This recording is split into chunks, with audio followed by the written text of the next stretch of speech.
если сегодня мы можем, предположим, на цементном растворе сделать стену потоньше, но потом приходится людям покупать пенопласты и утеплять дома, потому что тонкие стены. Вот. Ну, это все из экономии. То раньше строили же, дом если строили, то его строили на века.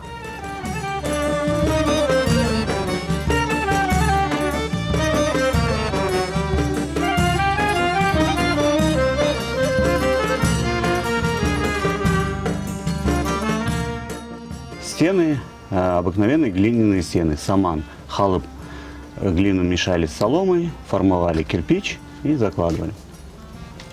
Глина плохо проводит тепло. Ну, соответственно, дом долго теряет тепло и долго нагревается. То есть зимой он теплый, а летом прохладный.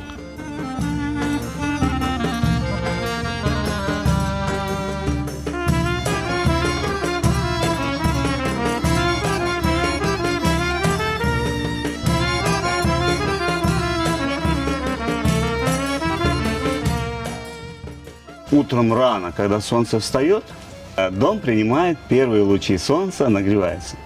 Но если это, предположим, зима, то это же актуально. Вот, дома тепло. Но как только солнце поднимается выше, начинает припекать, все, очаг начинает работать, и уже лучи не попадают в дом.